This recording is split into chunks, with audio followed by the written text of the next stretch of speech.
Bonjour, chers abonnés.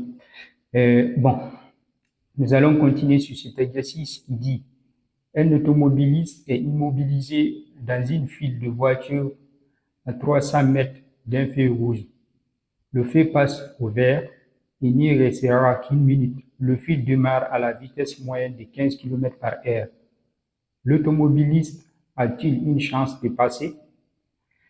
Donc, dans la vie courante, c'est comme si on arrive à un carrefour et il y a un feu. Et on sait que les feux de signalisation sont là, c'est pour la sécurité dans la circulation.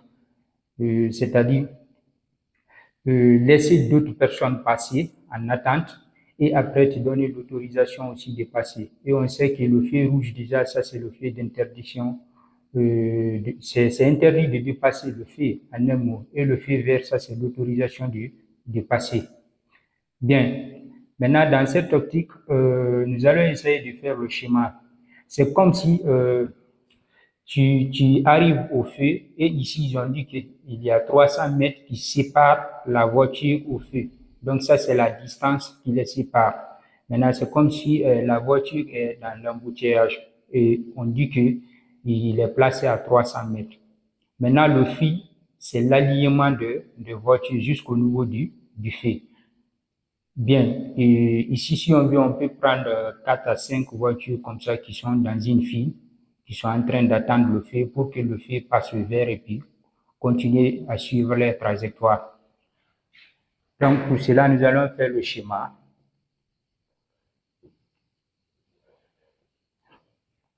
Bien, donc pour faire le schéma, je prends notre tronçon ici. Très bien. Donc, supposons qu'il y a un carrefour ici. Le carrefour est là. Et notre feu est là. Notre feu a deux portions ici et puis ici. Ici, c'est le vert et ici, c'est le rouge. Donc, lorsque le feu est au rouge, toutes les voitures qui sont là n'ont pas l'autorisation de passer. Lorsque le feu est au vert, notre fil qui attend peut automatiquement dépasser le feu. Donc, ça, c'est pour la mesure de sécurité. Donc, nous pouvons prendre certaines voitures ici. Bien, il y a la première voiture, la direction, c'est ça. On prend aussi une deuxième voiture aussi qui est là. Bien, sa direction aussi, c'est ça. C'est ce qu'on appelle la distance de sécurité. Et l'autre là aussi est là. La troisième voiture est là. Bien, et puis on prend ici, il y a notre quatrième voiture qui est là. Maintenant, vous allez voir, il y a des lignes ici. Les lignes là, ça c'est notre zone d'interdiction. On ne doit pas dépasser les lignes qui sont là. Maintenant, ici, ça c'est la distance de sécurité qui sépare les deux, la distance de sécurité qui sépare les deux, la distance de sécurité qui sépare les deux. Bien, dans la vie courante, je vais juste donner une information qui sera très très utile pour vous. Bon, ça c'est l'expérience dans la conduite. Supposons la voiture qui est là est un camion. Donc toi, tu es devant ici et tu es en train d'attendre dans notre fil. Donc, puisque tu es là et qu'il y a un camion derrière toi, qu'est-ce qu'il faut toujours faire comme conseil? Les pneus qui sont là, il faut toujours braquer le volant pour que les pneus prennent la direction, le sens comme ça. Tu braques un peu. Si tu es en train d'attendre, donc tu braques un peu. Parce que pourquoi on fait ça? Les camions, souvent, ce sont des... Souvent, si dans les pays qui ne sont pas développés, vous allez voir, on ne fait pas de visite technique, parfois des camions ont des problèmes. Donc, si un camion est en train d'attendre dans une file et qu'il y a un problème, si ça trouve que tes roues sont directes, donc dès que le camion a un problème et que ça vient te cogner derrière, et si ça te cogne derrière, si les roues sont directes, tu vas voir directement, ça va te prolonger, ça va t'orienter directement sur la voiture suivante. Donc ça, c'est un danger. Mais par contre, si les roues sont dans le sens là, donc si ça te cogne, tu vas voir la voiture va changer de direction. Donc tu auras plus de sécurité. Donc ça, c'était juste une information que je voulais vous apporter. Maintenant, en ce qui concerne l'exercice, je vais prendre ici, comme la voiture, c'est la voiture là qui est en train d'attendre.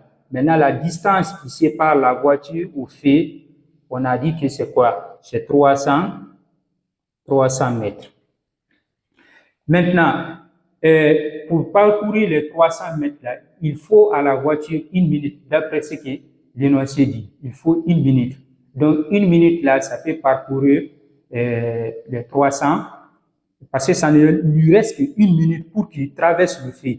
Et pour qu'il traverse le fait, forcément, la voiture doit parcourir les 300 mètres. Bien, maintenant, ils ont donné la vitesse moyenne. On dit le fil démarre. Donc, dès que le fait passe au vert, le fait n'est plus au rouge, vous allez voir la première voiture va bouger, la deuxième va bouger, la troisième va bouger, ainsi de suite. Donc, ça sera une progression suivante.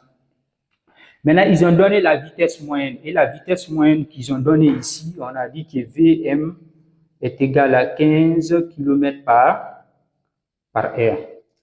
Bien, mais puisque la distance qui a été donnée en mètres, et le temps ici, parce qu'ils ont dit 1 minute seulement, donc le temps ici est en minutes. Donc, il faut qu'on convertisse la vitesse moyenne là en mètres par minute. Donc, pour cela, nous allons dire que Vm égale à 1500, parce qu'on a dit que 1 km donne 1000 mètres sur, maintenant par heure. Donc, 1 heure déjà, ça nous donne 60 minutes. Donc, je simplifie ici 0, 0. Ici, 15 divisé par 6, je peux simplifier membre à membre. Donc, en simplifiant par 3, ça va rester 5 en haut. Et ici, ça va rester 2. Oui, on aura 2 zéros. 2 zéros, donc ça sera mètre par minute. Bien, après c'est la 5 divisé maintenant par 2, ça va nous donner 2,5. Donc si on multiplie par 100, donc on aura la vitesse moyenne est égale à 250 mètres par minute. Donc c'est la vitesse là que notre fil adapte. Et la voiture est obligée de suivre la vitesse de notre fil. Parce que si ça ne suit pas la vitesse de notre fil, ça va créer de l'accident. Donc, cela veut dire quoi? À chaque minute, la voiture va parcourir quoi? 250 mètres. Or, il doit normalement parcourir 300 mètres. Donc, cela veut dire que la voiture n'a aucune chance pour dépasser en 1 minute. Ça n'a aucune chance. Donc, si on veut connaître ça, puisque l'exercice a dit qu'il ne reste qu'1 minute, et si déjà le temps dépasse les 1 minute, là, la voiture n'a pas la chance de traverser, parce que le fait déjà doit revenir au rouge après 1 minute. Et si le fait maintenant est que la voiture est dans notre fil et que la voiture n'arrive pas à sortir dans les 1 minute et que ça prend par exemple 1 minute 2 secondes, donc là c'est impossible. Donc pour connaître cela, nous allons dire si les 250 mètres nous donnent quoi? Nous donnent 1 minute. Maintenant, les 300 mètres vont nous donner le temps qu'il va effectuer. Maintenant, le temps qu'il va effectuer, on aura 300 divisé par 205. Quand je simplifie, on aura 30 divisé par 25. Je simplifie, on aura 6 divisé par 5. Et si on divise ça déjà, on sait que le numérateur est supérieur au dénominateur. Donc, on aura 1, et quelques minutes. Et donc, si on a 1, et quelques minutes, or l'exercice a dit qu'il ne reste qu'une seule minute. Donc, c'est impossible. Donc, nous allons dire quoi? La conclusion.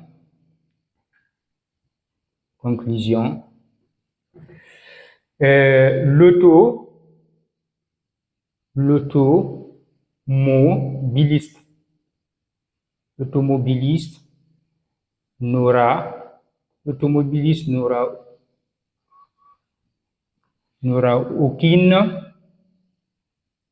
aucune chance. L'automobiliste n'aura aucune chance de passer.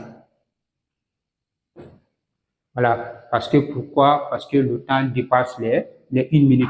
Donc, c'est ainsi prend fin cet exercice et n'hésitez pas surtout, comme je vous dis d'habitude. Et cette fois-ci même, j'ai une proposition ici.